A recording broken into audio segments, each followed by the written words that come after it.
Hello friends, welcome to the sixth video of the video series Forced Vibration of Single Degree of Freedom Systems. In this video we are going to solve a problem on harmonically excited 1 degree of freedom undamped spring mass system. So we have learnt all the concepts and all the derivations we have done for this topic. Now in this video number 6 we are going to solve one problem. I have drawn the figure for that problem. In video number 7 we are going to solve second problem on the same topic, that is harmonically excited 1 degree of freedom undamped spring mass systems. Right. So this is the first problem. I'll read the problem statement. I don't have enough space so that I can write. I have drawn the diagram. I'll write the given data and parallelly I'll read the problem statement also. So I'll write all the given data here only. Now this is the diagram given in the problem. This diagram is given in the problem. I have drawn the diagram. So let us read the problem statement. So the problem says that a reciprocating pump weighing 667 Newton. The weight of the reciprocating pump is given to us. How much? 667. Weight of the reciprocating pump is 667 Newton. Is mounted at the middle of a steel plate of thickness 0.0127 meter, width 0.508 meter and length 2.55 meter, clamped along two edges as shown in the figure number 1. So they are telling that we have a reciprocating pump of weight 667 Newton which is mounted over the steel plate. This is the steel plate. And this steel plate is clamped at both the ends. Right. Now they have given the length, width and thickness of this particular steel plate. So they have given all the dimensions required of this steel plate. Remember, this reciprocating pump is placed exactly at the mid-span of this particular steel plate. So the length of the steel plate is 2.55 meter. So the central axis of this particular reciprocating pump will pass through 2.55 by 2 meter from this end also, from this end also. So how much is that? 2.55 divided by 2, 1.275 meter. So this central axis of the reciprocating pump is 1.275 meter from this side, 1.275 meter from this side. Right. So they have given the length, width and thickness of the steel plate. So length is 2.55 meter, width small w is 0.508 meter and thickness of the steel plate small t is, I am representing the time by the letter small t. So I'll write the thickness to be B, right, or D, depth I'll write, depth or thickness equals to 0.0127 meters. This is also given in the problem. Now they are given that during the operation of the pump, the plate is subjected to a harmonic force Ft equals to 222.4 cos 62.832 T Newton. So they are telling that this plate is subjected to a harmonic force which is given to this plate by the operation of this reciprocating pump which is mounted over the plate, and they have given the expression for that harmonic force. Now how much harmonic force they have given? F as a function of time they have given as 222.4 cos 62.832 T in newtons. Right. You may assume the initial position and the initial velocity of the plate are 0. They are telling that initial conditions are 0. Initial position of the plate is also 0, means x naught is 0, and initial velocity of the plate is also 0. That means x dot naught is also 0. So x naught is 0 meter, x dot naught is 0 meter per second. This is the initial position, it is 0 meter, this is the initial velocity, this is 0 meter per second. It is given in the problem. Now the Young's modulus of the material of the plate is 207 GPa. The Young's modulus of the material means E is 207 GPa. They have given. What is the meaning of GPa? Gigapascal, 10 to the power 9 Pascal.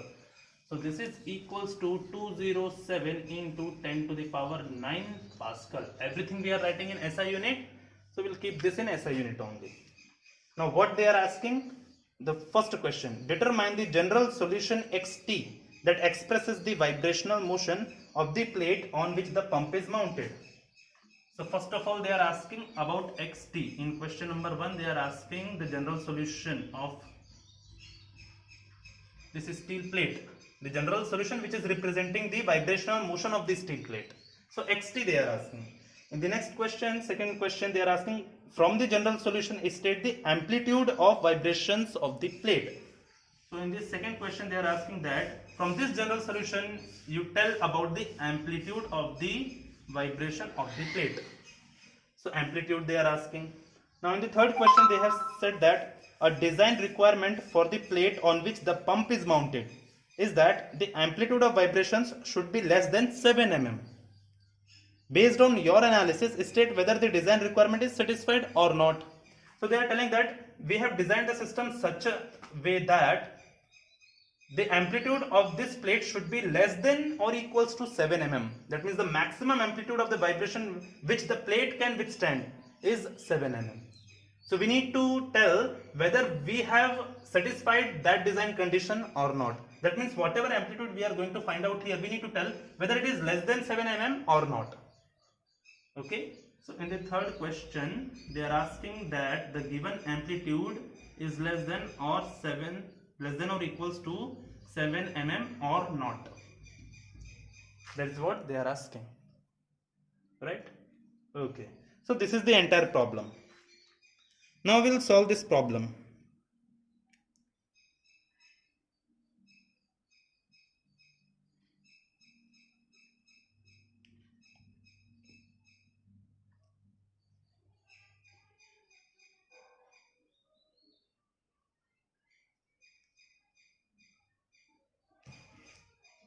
Okay, so based upon the given things we are going to calculate everything. Now I am going to solve this problem. I'll keep my given data as it is. This will be required.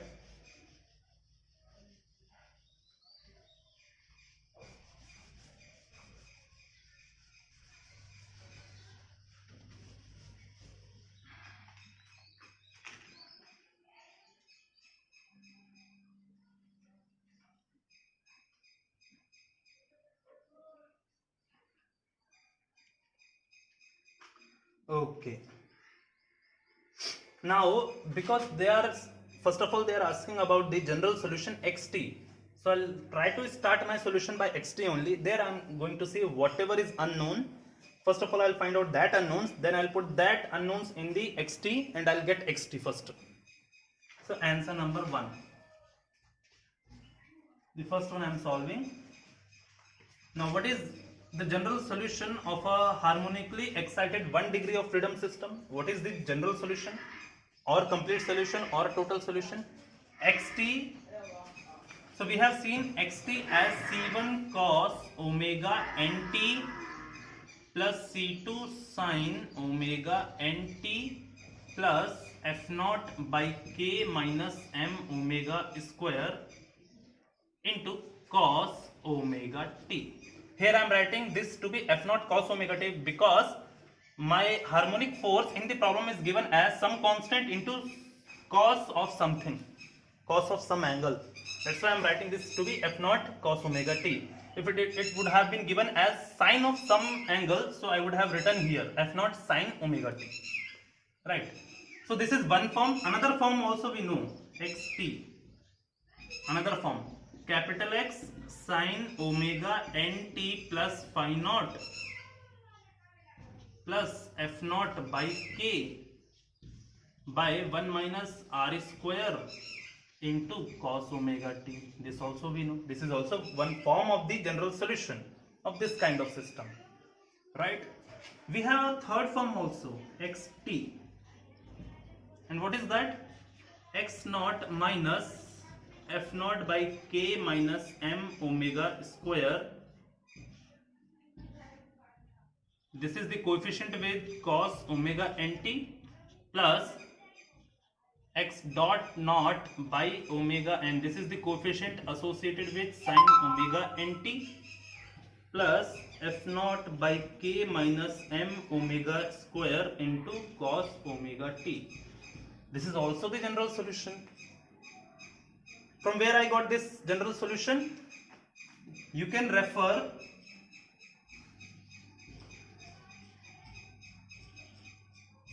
video number 3 and 4. This is video number 6. So you refer video number 4 and 5.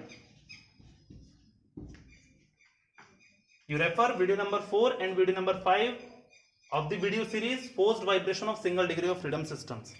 So there you are going to see that I have taken this xt as c1 cos omega nt plus c2 sin omega nt plus f naught by k minus m omega square cos omega t. And based upon the initial condition given, means x naught is 0 and x dot not 0. Based upon the initial condition, means initial displacement as x naught, initial velocity as x dot naught, I got this result. The coefficient which is associated with cos omega nt was found to be x naught minus f naught by k minus m omega square. The coefficient c2 which is associated with sin omega nt was found to be x dot naught by omega n. And other things are same as in this expression, right? So this I have already proved in either in video number 4 or video number 5. So you need to refer both the videos. You'll find this there only. Right, now here I'll make use of this expression, the same expression which I'm writing, the third expression of general solution. So here, for the given problem,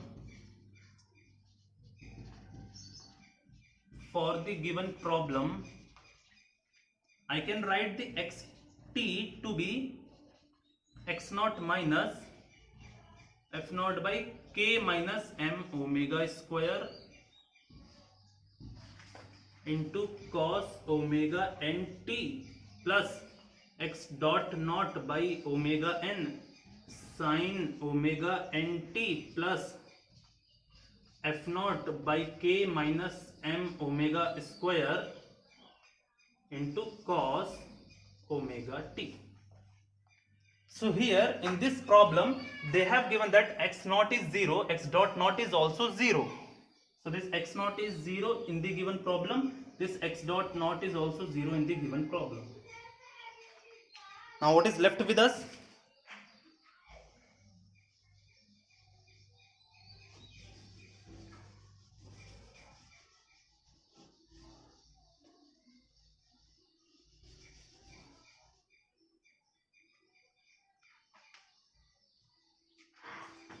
Now I can write my xt to be, this has become 0, this is minus f naught by k minus m omega square into cos omega nt plus, this is x dot naught is 0, so anything multiplied by 0 will be 0, so entire expression will be 0. So we'll left with plus f naught by k minus m omega square into cos omega t. Alright. Now what is the value of this omega n? What is the value of this omega? Right, that is the question. Now how to find out the value of omega n? How to find out the value of omega? That we need to see. We are going to find them based upon the given data only.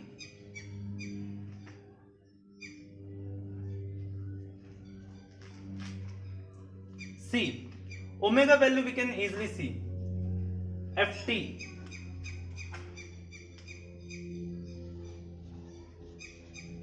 What is Ft given to us? 222.4 cos 62.832 t.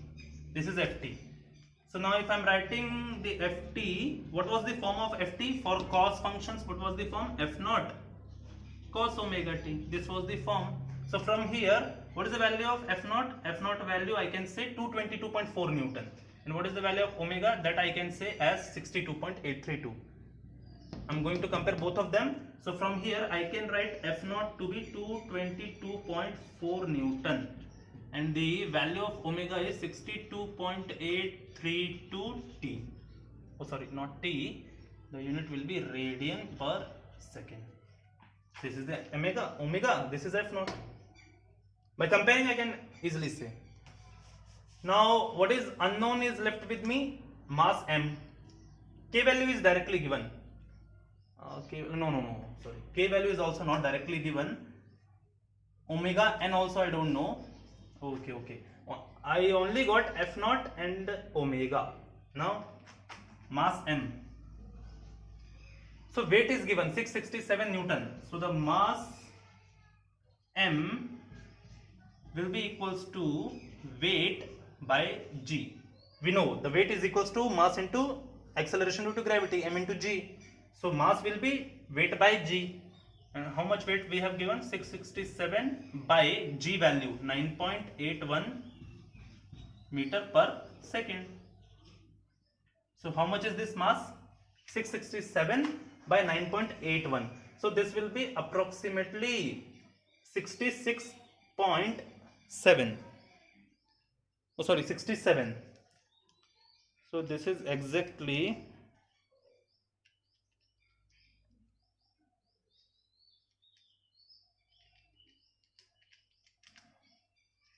67.99. This is exactly 67.99 kg. So approximately I am going to take this as 68 kg only. So the mass m is 68 kg I got. Now how to calculate this k? See, mass m I got, k value I will get. So square root of k by m is the natural frequency omega n. Right. So to calculate k, I have two ways.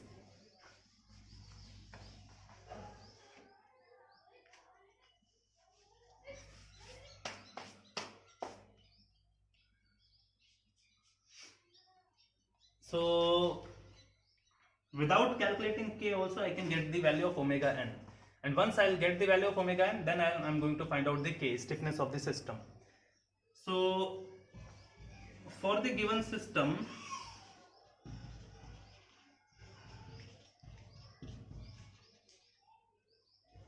natural frequency of vibration, that means omega n, will be how much? For the given kind of system, I can write omega n to be equals to square root of g by del. From where I got this result? So to get this result, you refer module number 1, which we have discussed in class. Module number 1, free undamped vibration of single degree of freedom systems. You refer that module. In that module, I told you that for a shaft, for a shaft or a beam, it is better to write natural frequency in the form square root of g by del, where del is the deflection of the beam. That much I told you, right? So you can recall, I told you that it is better to represent the natural frequency of the beam or the shaft as omega n equals to square root of g by del, where del is the deflection. And this is nothing but is equals to square root of k by m only, right? But for the sake of simplicity, specifically for the beam, we are writing this omega n to be square root of g by del, right? Acha. Here in the system, we have a steel plate which is fixed, clamped at both the ends, right? So it is resembling us to a beam which is fixed at both the ends. A steel plate clamped at both the ends is exactly similar to a beam which is fixed at both the ends. Now for that kind of beam, we need to find out the deflection. So from MOS, we have this deflection formula, right? Okay.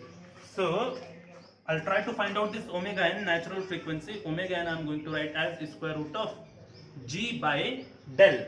What is this del for? a fixed beam which is fixed at both the ends and which has a mass which is acting exactly at the mid span of the fixed beam. How much is the deflection formula?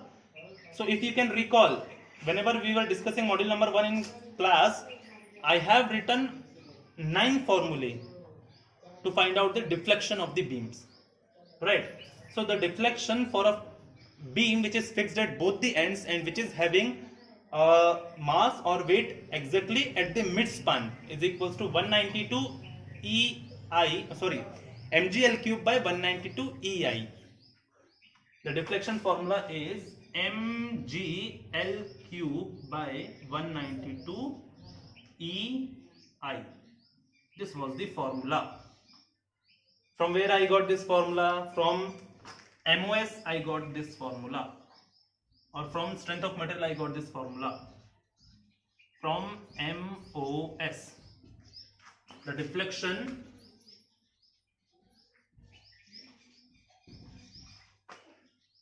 of the beam fixed at both the ends,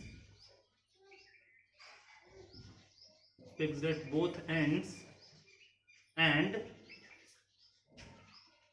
having a mass acting at mid-span of the beam.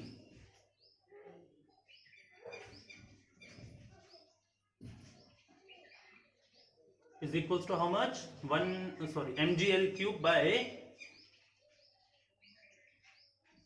192 ei. This is the deflection. So I made use of this expression only.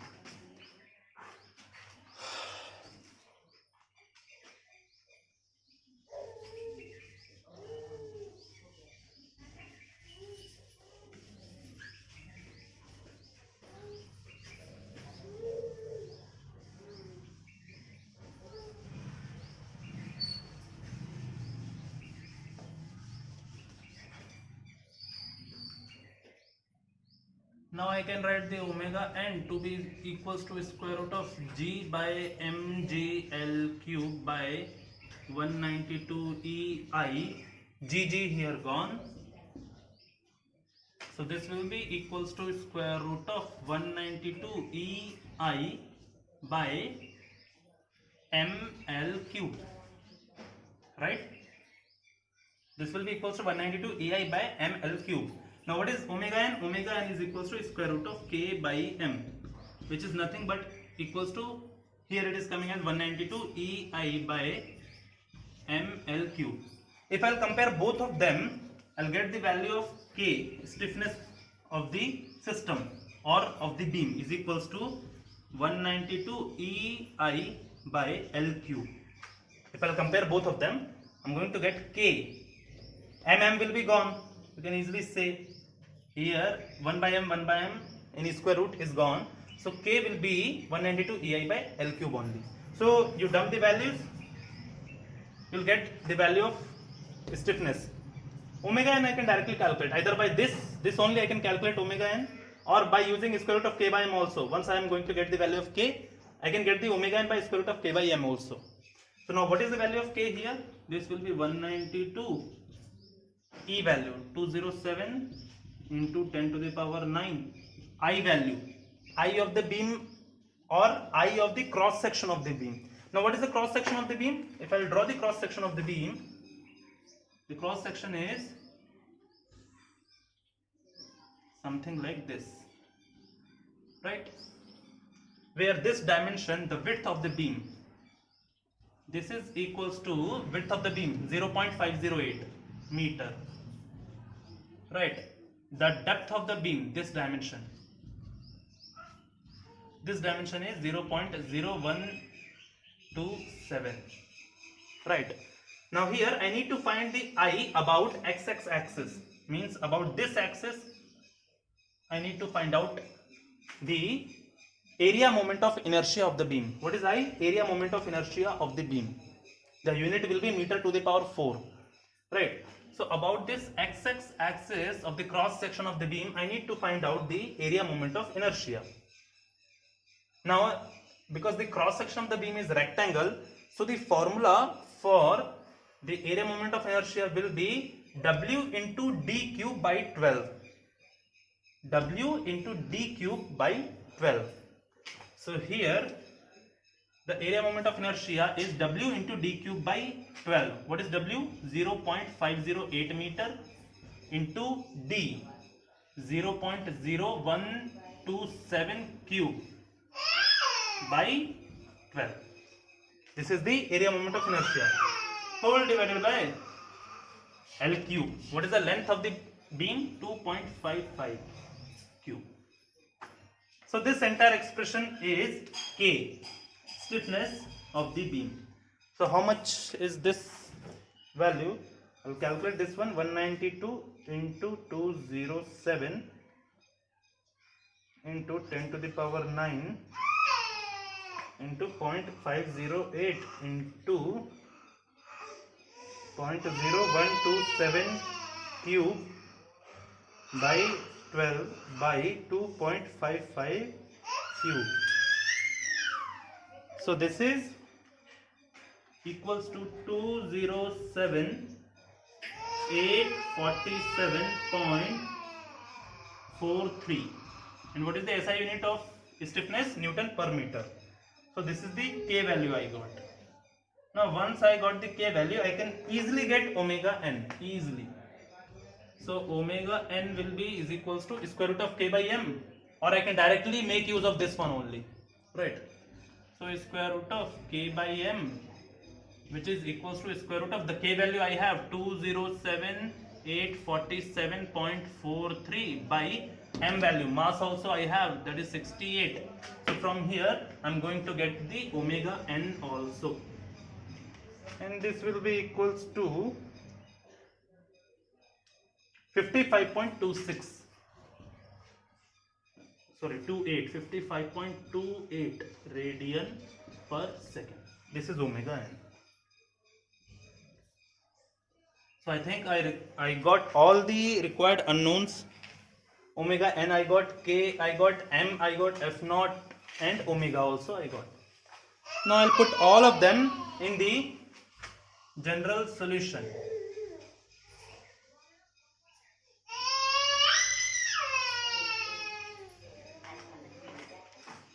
अरे इसको लेकर तो चले जाओ ना, अब थोड़ी देर वहाँ बैठ जाओ, हल्ला करेगा तो कैसे?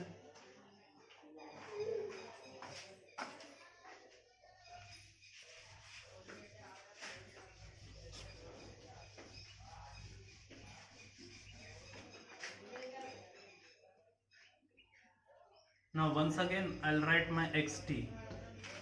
My xt was how much? Xt was minus f naught by k minus m omega square cos omega nt plus f naught by k minus m omega square into cos omega t. This was xt. Now I'll put all the values. So xt will be minus f naught value is 222.4 by k value is 207,847.43 minus m omega square. What is the value of m? 68 into omega square. The value of omega was 62.832 square into cos omega nt. Omega n value was 55.28 t plus once again this 222.4 cos omega t. Omega value is 62.832 t divided by 207,847.43 minus 68 into 62.832 square, right? So from here I can write xt to be 222.4 by 207,847.43 minus 68 into 62.832 square. This is minus 0.00367 into cos of 55.28t plus once again the same amplitude. It means plus 0.00367 cos of 62.832t. Right. So this is the expression for general solution I got. So now this is my xt. This is the answer number 1. This is the answer to the first question. The general solution is this much. Minus 0.00367 cos 55.28t plus 0.00367 cos 62.83t. Now we need to find out the amplitude out of this general solution. So now once again I can write this xt to be equals to, I'll take common this 0.00367. So this will be 0.00367. So in the bracket this will be positive, this will be negative. So I am writing cos 62.832 minus cos 55.28. Right? And this is resembling the equation of a simple harmonic motion A cos omega t, where this A is the amplitude of the simple harmonic motion. So I can say out of this general solution, if I am writing the general solution in this form, the amplitude of this general solution is 0.00367 meters. So from here I got the amplitude A with which the plate is vibrating is equals to 0.00367 meter. This is the answer number 2.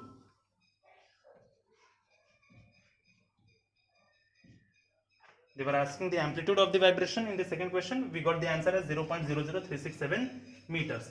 Now what is the third question? They have mentioned some design criteria that amplitude should be less than or equals to 7 mm. So we need to tell whether the amplitude with which we are getting is satisfying that condition or not. So the third answer, how much amplitude we are getting? 0.00367. Whether it is less than 7 mm or not. So if I am going to convert this in mm, so I can write the amplitude A is, this is in meter. So in 1 meter there are 1000 mm. So 0.00367 into 10 to the power 3 mm, which is 3.67 mm. So yes, we got the amplitude which is less than 7 mm. So here only I am going to write this is less than 7 mm.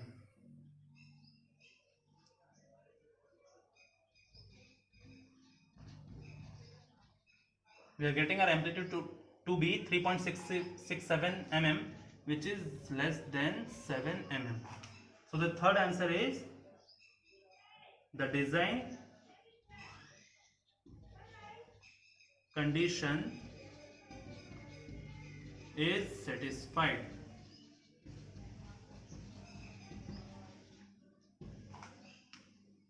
Because the amplitude which we are getting is less than 7 mm.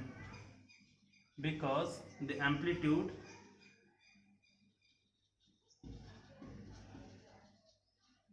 is less than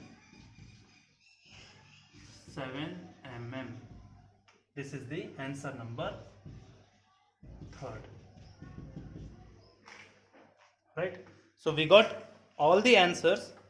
Only the thing to remember is, once we are getting the xt in this form, 0.00367 cos of some angle minus cos of some other angle. This is t here, minus this is also t here. No?